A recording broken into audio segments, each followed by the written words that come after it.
Ilm faqat bilim emas, u yurak, vijdon va halollikni talab qiladi. Ilmga sadoqat esa bu o'zingni nafaqat kasbga, balki jamiyatga, inson hayotiga xizmat qilishga bag'ishlashdir. Abidova Ra'no Mannopovning butun faoliyati aynan shu yo'lda o'tgan. Uning har bir kuni, har bir qarori ilmga, amaliy natijaga va inson salomatligiga xizmat qilishga qaratilgan. U hayotini ilmga bag'sh etdi. Bu oddiy kasb tanlovi emas, balki yelkasiga katta mas'uliyat, qalbiga esa cheksiz fidoyilik yuklagan hayot yo'li edi. Abidova Ra'no Mannopovna 1991-yildan boshlab Toshkent viloyati sanitariya va epidemiologiya stansiyasi virusologiya laboratoriyasida ish boshlagan. Viruslarni aniqlash va tadqiq etish bo'yicha yuqori malakaga ega mutaxassisdir.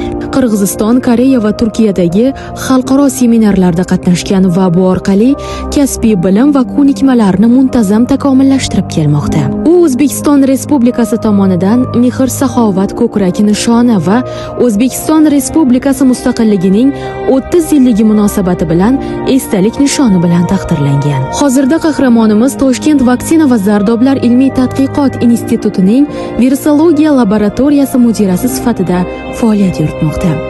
Biz aynan ularning ilmiy faoliyatiga quloq tutdik.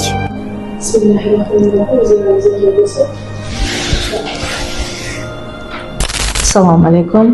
Men Abidova Ra'no, Toshkent vaksina va zardoblar ilmiy tadqiqot instituti virusologiya laboratoriyasida mudira bo'lib ishlayman.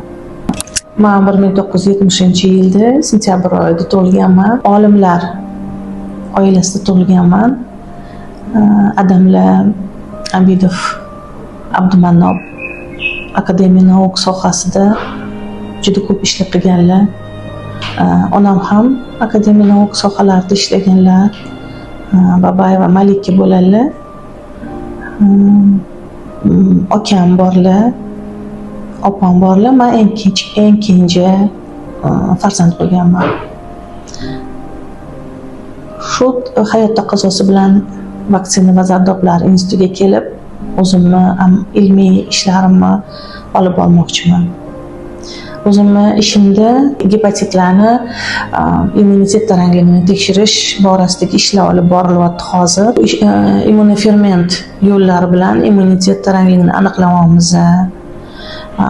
PCR usuli bilan shu gepatitlarni nuklein kislotalarini ajratib tekshiryapmiz hozirgi paytda. Hozirgi paytda yana umumiy immunitet tarangligini tekshiryapmiz bir necha gruppalarda. Menimcha bu qiziqarli bo'lsa kerak deb o'ylayman o'zimga ham. Bizga gepatit B ni bilasizlar, gepatit B ga kalendar прививкda har 24 soatdan keyin yosh tug'ilgan, yangi tug'ilgan chaqaloqlarga gepatit B ga vaksinatsiya qilinadi. Undan keyin 2 oydan keyin, undan keyin 6 oydan keyin vaksinatsiya qilinadi. Shu vaksinani yillar o'tgan sari immunitetni qanchalik tarangligi qolgan yoki yo'qligini aniqlayapmiz hozirgi paytda. Aniqlanishimizga qaraganda 20-25 yoshlarda bu immunitet tushib ketar ekan, pasayib ketar ekan. Shuning uchun shu tadqiqotlarni olib boryapmiz hozirgi paytda. Va shu siz uchun muvaffaqiyatli. Va shu men uchun muvaffaqiyatli. Men o'zi uzoq yillar davomida praktikada ishlaganman.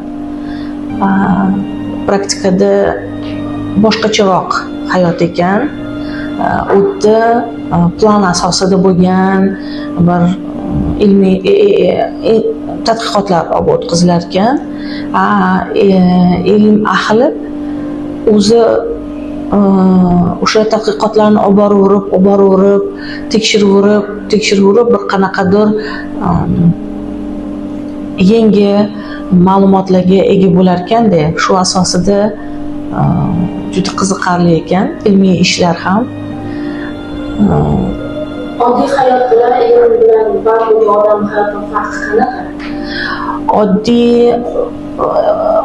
shu aytyapman-ku, oddiy insonlarda plan asosida tekshirilar ekan yoki plan asosida qanaqadir bir ishlar olib borilar ekan. Ilmiy insonlar o'sha sinchiklik bilan tekshiruverib bir nimalarga erishish uchun shundan keyin nimadan keyin nima kelib chiqishligini juda qiziqarli bo'lar ekan, juda ham. Albatta ilm yo'lini tanlash kerak ekan, chunki bu juda birinchidan mashaqqatli ish, ikkinchidan juda qiziqarli, yangi ma'lumotlarni kelib chiqishi, bir adabiyotlarni, bir boshqa olimlar bilan qilgan ishlarni o'zingni ishingni taqqoslash juda bir qiziqarli ekan. Onamlarni bir chiroyli gaplari bor edi. Sen shunaqa mehnat qilginki, seni oldingdan emas, orqangdan tanishsin. Sen yaxshilik qilib ketavergin, esingda qolmasa ham yaxshilik qilib ketavergin. Orqangdan qarab, mana shu ayol menga shu paytda yordam bergan edi yoki shu odam menga yordam bergan edi degan nuqtai nazardan orqamdan tanishligini xohlayman. Menimcha shu qilgan nazariy ishlarimizni yoshlarga ko'rsata bilish, o'rgata bilganimizdan keyin shu menimcha eng axir kimdir yaxshi-ku, kimdir menga shu metodikani o'rgatgan edi yoki mana shu yo'nalishni tushuntirib bergan edi deganda menimcha boshim osmonga yetsa kerak. Men hech narsani yo'qotdim deb o'ylamayman. Naborot, ko'proq narsaga ega bo'ldim, ko'proq ilmga ega bo'lyapman. Ko'proq qiziqarli narsalar o'qilyapti, ko'rilyapti. O'z qo'limiz bilan qilinmagan analizlarni, qilinmagan tekshiruvlarni qilyapmiz.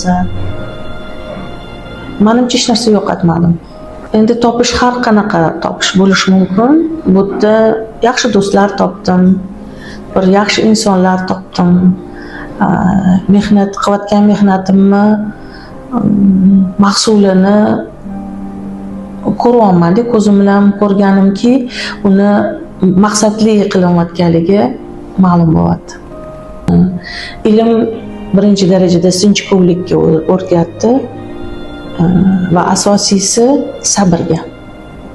Menimcha hammasi uchtasi bir jamda bo'lgani ma'qul deb bilaman, chunki haqiqatni izlaganingizda albatta imkoniyatingiz kengayadi. Keyingi bosqichga batama o'tib ketadi. Albatta, keyingi bosqichga ham o'tadi. Kuch. Sabab? Chunki kuchli olima ayol bo'la oladi faqat. Kelajakda shogirdlarim bo'lganda albatta eng asosiysi bu haqiqatgo'y insonning eng yaxshi fazilati deb bilaman. U nafaqat ilmiy darajada bo'lsin, yoki u amaliyotda bo'lsin, yoki u oddiy hayotda bo'lsin, menimcha haqiqatgo'ylik hech qachon pand bermaydi. Menimcha ishlash uslubim bo'lsa kerak. Chunki hammani o'zini bir qanaqadir yo'nalishi bo'ladi.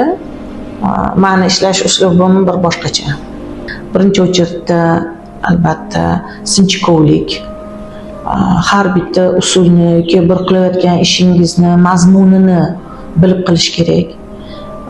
U robotga o'xshab tekshiruvni o'tkazish emas, albatta birinchi o'chirda mazmunini bilib, sel исследованиясini bilib qilish kerak. Undan keyin haqqoniy tekshiruvlarni o'tkazish deb o'ylayman. Ilm ishlarini olib borishda albatta ilhom shart ekan. Это не рутинная работа, это bu ketma-ket qilib, mana bundan keyin buni qo'yib ketadigan tadqiqotlar emas ekan. Albatta ilhom kerak. Ilhom mana shu darvozadan kirib kelganimda ilhom shu keladi menga. Bu nimadan ilhom o'zi kelishi? kasbingizni yaxshi ko'rishingizdanmi yo ilm bilan qadringizdanmi? Albatta, kasbimni yaxshi ko'rganligimdan, shu ishlarni olib borayotganimda qiziquvchanlik bo'lganligidan, chunki u o'sha исследованияni qo'yganimdan keyin uni natijasi qanaqa bo'lishligini meni juda qiziqtiradi. Albatta bor. Birinchi o'chirda planlashtiraman bir qanaqadir ishni olib borganimdan keyin uni o'sha ishi rezultatini ko'rishim kerak. Rezultat meni qoniqtirishi kerak. Chunki agarda shu tadqiqotlarni qo'yganingizda ham hammasi sizni ko'nglingizdagidek bo'lmasa, bu qilayotgan mehnatingiz bir teng bo'lgan bo'ladi. Agarda shu rezultatni bir qanaqadir mazmunini olib kelgan bo'lsa, albatta bu quvonchli bo'ladi. Bo'lgan bo'lsa kerak, lekin ko'proq shu narsa meni qiynaydi-ki, o'sha reaksiya masalan chiqmagan bo'lsa, o'sha reaksiyani oxirigacha olib borishim kerak. Yo'q, undoq emas, yo'q bundoq, men buni qo'shganim yo'q, yoki buni qo'shdim, yoki buni o'sha metodika yo'nalishini olib borayotganimda, metodikani o'qib, qarab olib borayotganimda, albatta baribir oxirigacha yetishim kerakligi ma'lum. Ra'no shuni qilishing kerak, shuni oxirigacha olib borishing kerak degan ovozlar qiynaydi emas-ku, lekin shu harakatga undaydi.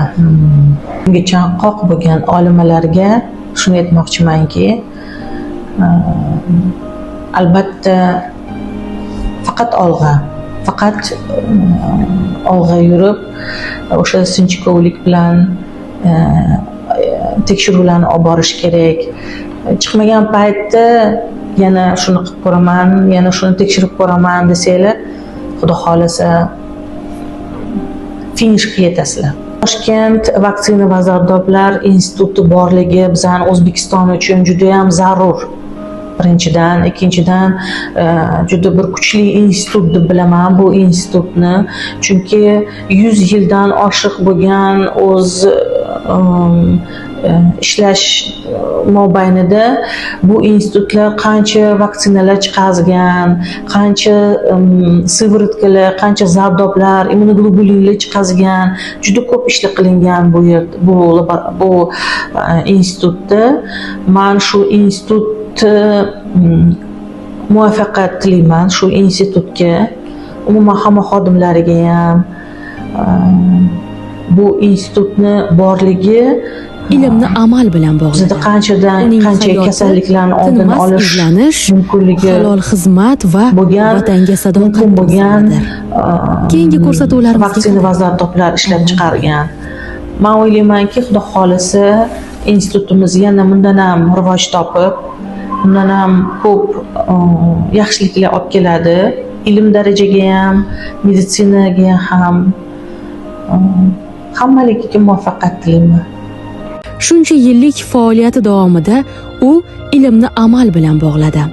Uning hayoti tinmas izlanish, halol xizmat va vatanga sadoqat timsolidir. Keyingi ko'rsatuvlarimizga qadar omon bo'ling.